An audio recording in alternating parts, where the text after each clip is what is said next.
എന്തൊക്കെ മക്കളെ ഈ കേൾക്കുന്നത്? ആരാണിപ്പം വിശ്വസിക്കേണ്ടേ? ആരാണിപ്പം വിശ്വസിക്കാതിരിക്കേണ്ടേ? നിങ്ങളോട് പറയാലോ, ഇന്നലെയും കൂടി കിടന്നുറങ്ങുന്നതിന് മുന്നേ മൂപ്പര മോട്ടിവേഷൻ കേട്ടിട്ടാണ് ഞാൻ കിടന്നുറങ്ങിയത്. സത്യം. എന്താ ഇപ്പൊ ചെയ്യാ? അങ്ങനെയുള്ള ഒരു വ്യക്തി ഇന്ന് കേൾക്കുന്ന വാർത്ത ഇതാണ്. ഞാൻ ഞെട്ടിപ്പോയിട്ടോ. ഒരിക്കലും എനിക്ക് വിശ്വസിക്കാൻ കഴിഞ്ഞിട്ടില്ല. പിന്നെ വേറെ ഒന്നും കേട്ടോ, മൂപ്പര് ഇത്രയും കാലം മൂപ്പര് പ്രസംഗത്തിൽ ഉടനീളം സംസാരിച്ചുകൊണ്ടിരുന്നത് ലഹരി മാഫിയക്കെതിരാണ്. മൂപ്പരെ ജോലി വരെ രാജിവെച്ചിട്ട് മൂപ്പര് ഇതിനു വേണ്ടി ഇറങ്ങിത്തിരിച്ച ആളാണ്.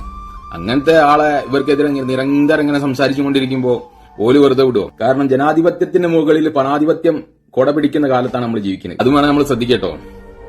പിന്നെന്ന് പറഞ്ഞാല് ഈ പോലീസ് ഡിപ്പാർട്ട്മെന്റ് പറ്റ ഒരാളെന്നെ ഇങ്ങനെ അറസ്റ്റ് ചെയ്യുമ്പോ അങ്ങനെ വെറുതെ ഒന്നും ഒരു അറസ്റ്റ് ചെയ്യൊന്നുമില്ല. തക്കതായ കാരണങ്ങൾ ഉണ്ടായിട്ടേ ഒരു അറസ്റ്റ് ചെയ്യുള്ളൂ. പക്ഷെ വേറൊന്നുകൂടി ഉണ്ട്. 16-കാരിയെ പീഡിപ്പിച്ചു എന്ന് പറഞ്ഞിട്ടാണ് അറസ്റ്റ് ചെയ്തിരിക്കുന്നത്. ഒരു കുട്ടിന്റെ പരാതിയാണെങ്കിൽ നമുക്ക് വിശ്വസിക്കാൻ പ്രയാസമുണ്ട്. കാരണം ഇതിപ്പോ ഒരു ട്രെൻഡായി മാറിയിട്ടുണ്ട്. നമ്മളിപ്പോഴത്തെ നിയമം അനുസരിച്ചിട്ട് 16-കാരിയെ പീഡിപ്പിച്ചു എന്ന് പറഞ്ഞിട്ട് ഒരുപാട് ആളുകൾ അങ്ങനെ അറസ്റ്റ് ചെയ്തിട്ടുണ്ട്. നിരപരാധികളും ഒരുപാടുണ്ട്. മൂപ്പർ അത്രയും ഫേമസ് ആയിട്ട് സോഷ്യൽ മീഡിയയിൽ ഇപ്പം ഫേസ്ബുക്കിൽ തന്നെ 6 ലക്ഷത്തോളം ഫോളോവേഴ്സ് ഉള്ള ആളാണ്. അങ്ങനത്തെ ഒരാളങ്ങോട്ട് തീരുമാനിക്കുകയാണ്. മൂപ്പർ അങ്ങനെ പോയാൽ പോരാ, മൂപ്പർ അങ്ങോട്ട് തകർക്കണം തീരുമാനിച്ചു കഴിഞ്ഞാൽ തീർച്ചയായിട്ടും നമ്മളെ നിയമം ഉപയോഗിച്ചിട്ട് തകർക്കാൻ കഴിയും. ഒരുപാട് ഉദാഹരണങ്ങളുണ്ട് നമ്മുടെ മുന്നിൽ. അപ്പൊ ഒരിക്കലും ഒരു പരാതി ഒന്നും നോക്കിയിട്ട് നമ്മൾ എന്താക്കരുത്, ഒരാളങ്ങോട്ട് വിചാരണ ചെയ്ത്, പ്രത്യേകിച്ച് മാധ്യമ വിചാരണ എന്ന് പറഞ്ഞാല് മൂപ്പരങ്ങോട്ട് നാറ്റിച്ചാള. മൂപ്പര കുടുംബം മക്കളൊക്കെ ഉണ്ട്. ഇതിന് മുന്നേ നമ്മൾ കേട്ടിട്ടില്ലേ ഒരു ജോസഫേട്ടന്റെ കഥ?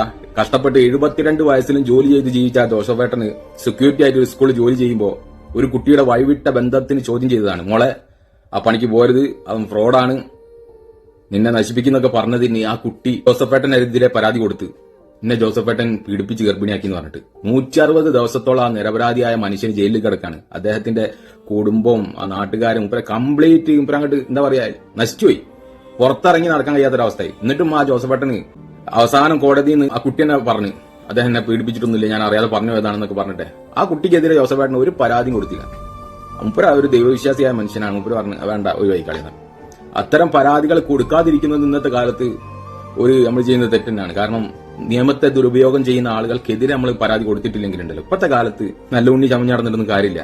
അപ്പുറത്തിരുന്ന ആളുകൾക്ക് ഇങ്ങനത്തെ ചിന്തകളൊന്നും ഉണ്ടാവില്ല. ഒരു ക്രൂര മനോഭാവമുള്ള ആളുകളൊക്കെ ആയിരിക്കും. ഇപ്പൊ നോക്കി നിങ്ങള്, ഇദ്ദേഹം നിരപരാധിയാണെങ്കിൽ 16 വയസ്സുള്ള പ്രായമുള്ള കുട്ടി മൂപ്പർക്കുണ്ട്. ഇപ്പഴ കുടുംബം, അതൊക്കെ നമ്മൾ ചിന്തിക്കണ്ടേ? എന്താ ചെയ്യാ? വല്ലാത്തൊരു കാലം തന്നെ അല്ലേ?